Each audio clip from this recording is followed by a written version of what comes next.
Bonsoir Shirley. Salut. Bienvenue sur Mistral TV. On a vu votre spectacle tout à l'heure au Théâtre Le Rhône. Un réel plaisir. Moi, j'ai fait une découverte parce que je vous avais jamais vu sur scène. Bah, merci, c'est ça que je peux dire là. Alors c'est Shirley, mais c'est Monsieur Shirley. Alors pourquoi Monsieur Shirley? Le spectacle démarre vraiment très bien sur ce ton-là. Alors pourquoi Monsieur Shirley? Ça serait vendre le spectacle que de le dire vraiment, mais en tout cas, ça serait bien. Toi, tiens, pourquoi Monsieur Shirley, de ce que tu as compris? D'après ce que j'ai compris, si j'ai bien suivi l'histoire, c'est qu'en fait, au tout début, on vous a confondu, enfin, on vous prend beaucoup pour un homme, et en fait, vous allez dénoncer tout plein de stéréotypes. Et à la fois, moi, ce que je trouve, c'est que vous l'appropriez, et à la fois, vous nous le démontez dans l'autre sens, et on rit, et à la fois, vous dénoncez beaucoup de choses qui sont un peu tristes et un peu graves dans notre monde. Ouais, mais c'est ça qui est marrant en fait. Et oui, et on Si, rit, tu vois, faut le contrebalancer, mais ouais, complètement. C'est surtout monsieur, c'est quelque chose que je suis aussi en fait. Et ce que je dis, c'est qu'il n'y a pas de genre en fait pour moi. Et je pense qu'il faut casser tous ces codes-là. Mais bon, ça m'amuse d'essayer de les casser un peu, quoi, de faire des petites fissures dans la matrice. En tout cas, vous faites des belles fissures, hein, ça c'est sûr. Et ce que je voulais vous dire, ouais, donc c'est une forme de stand-up. Voilà, c'est du stand-up. C'est complètement du stand-up. Vous rebondissez sur tout ce qui peut se passer dans la salle aussi. Dans la vie, ouais. Et dans la vie aussi. Ouais, dans la vie, vaut mieux, hein, sinon après on se fait écraser si on rebondit pas. Alors c'est quoi votre vie? C'est compliqué, c'est quoi ma vie? C'est comment ça, c'est quoi ma vie? Est-ce qu'on peut être plus précis? Puisque, je sais pas, vous fissurez tout, donc est-ce que vous rebondissez tout le temps sur tous ces événements, ou à la fois vous arrivez à prendre du recul et à en faire un spectacle? Oui, on prend du recul, mais on rebondit. C'est en rebondissant qu'on prend du recul d'ailleurs. Des fois on essaie de rebondir et puis on s'écrase juste comme une merde, hein. Puis on remonte quand même. Oui, parce que vous nous montrez aussi vos fragilités et puis vos contradictions. Bien sûr, parce que je veux montrer celles des autres en fait, en faisant ça.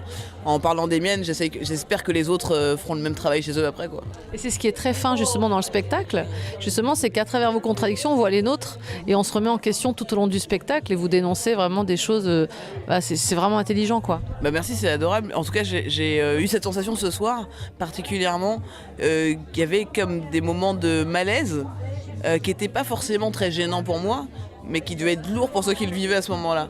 Et je peux le sentir parfois il y a des moments, il y a des soirs, il y a des groupes qui décident, enfin, qui se sentent pas prêts à entendre certaines choses et qui digèrent en fait en même temps qu'ils écoutent les blagues. Ils sont là. J'ai senti comme ça, il y a des moments, il y a des gens qui étaient totalement avec moi du début à la fin parce qu'ils me connaissent mon humour et ils savent ce qu'ils sont venus voir. Et d'autres, tu sens qu'ils savent pas du tout ce qu'ils sont venus voir. Et du coup, c'était là, ok, ça fait beaucoup d'informations, ok. Et en fait, tu te demandes à quel moment en plus je dis la vérité ou je dis pas la vérité et tout est vrai dans ce que je dis. À la fois, vous menez bien, on vous suit tout le temps, on se perd pas, et à la fois, je trouve que justement... Si on peut se perdre, même moi des fois je me perds parce que je peux être moi-même, donc je peux comprendre que des gens qui soient pas moi puissent se perdre, quoi. Très bien. Et donc où est-ce qu'on peut venir vous voir après Bourg-les-Valences?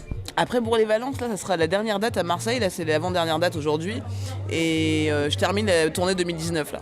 Et vous repartez sur un nouveau spectacle, vous avez d'autres idées, d'autres projets? Je repars sur Monsieur Shirley, en mieux encore, voilà, avec des nouvelles blagues, et ça sera en 2020, dans un an. Parce que je vais reprendre le temps qu'il faut pour écrire les blagues qu'il faut, tranquillement dans des comedy clubs principalement parisiens, faire des premières parties de copains. J'ouvre moi-même un comedy club, donc j'ai pas mal de travail en tant que prod. Oui, vous êtes chef d'entreprise. C'est ça, je suis chef d'entreprise. Et moi... Avec tous les aléas qui vont avec quand vous créez votre entreprise, c'est vrai que c'est ce passage aussi très, très rigolo. Cool, merci beaucoup. Ouais. Oui, c'était une aventure effectivement de monter une entreprise et c'est toujours au bout de 5 ans là, ça continuera de l'être. C'est une aventure incroyable dans laquelle je suis dans la merde, hein.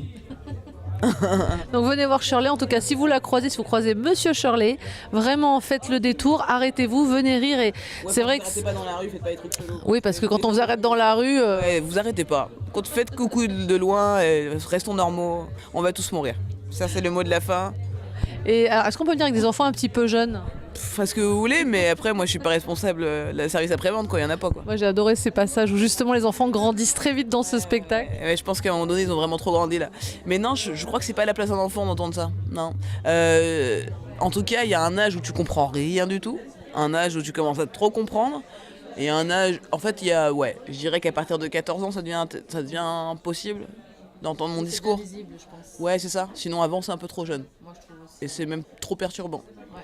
Parce que tout d'un coup, si les gens n'ont pas éduqué leur enfant comme ça à la maison, ça peut être beaucoup de questions qui sont pas prêts à gérer. En fait, ça le problème, c'est pas tant ce que je raconte que comment tu le gères derrière, quoi. Bon courage! En tout cas, merci beaucoup. Vraiment un réel plaisir, une belle découverte. Et puis à très vite. Bah grave, j'ai envie de dire.